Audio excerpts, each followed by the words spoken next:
মোহাম্মদ ইউনুস তিনি একজন বাংলাদেশী সামাজিক উদ্যোক্তা, সমাজসেবক ও নোবেল পুরস্কার বিজয়ী। মোহাম্মদ ইউনুস 1940 সালের 28 জুন চট্টগ্রামের হাটহাজারী উপজেলার শিকারপুর ইউনিয়নের বাথুয়া গ্রামে জন্মগ্রহণ করেন। তার পিতা দুলাল মিয়া সওদাগর ছিলেন একজন জহুরি ও চট্টগ্রামের নেতৃস্থানীয় সুফিদের মুরিদ ছিলেন এবং তার মাতার নাম সুপিয়া খাতুন।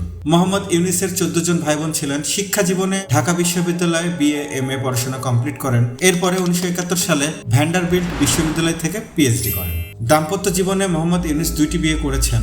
প্রথম স্ত্রী ভেরা ফরোস্ট্যানকো এবং দ্বিতীয় স্ত্রী আফরোজি ইউনুস। মোহাম্মদ ইউনুসের দুইটি সন্তান দিনা আফরোজ ইউনুস এবং মনিকা ইউনুস। তিনি 2006 সালে গ্রামীণ ব্যাংকের মাধ্যমে ক্ষুদ্র ঋণ ও ক্ষুদ্র বিত্ত ধারণার প্রেরণের জন্য তার প্রতিষ্ঠিত গ্রামীণ ব্যাংকের সাথে যৌথভাবে নোবেল শান্তি পুরস্কার লাভ করেন। তিনি সেই 7 জন ব্যক্তির একজন যারা নোবেল শান্তি পুরস্কার, যুক্তরাষ্ট্রের প্রেসিডেন্সিয়াল মেডেল অফ ফ্রিডম এবং কংগ্রেসনাল গোল্ড মেডেল পেয়েছেন। জাতীয় এবং আন্তর্জাতিক সহ প্রায় 145টি পুরস্কার অর্জন করেছেন।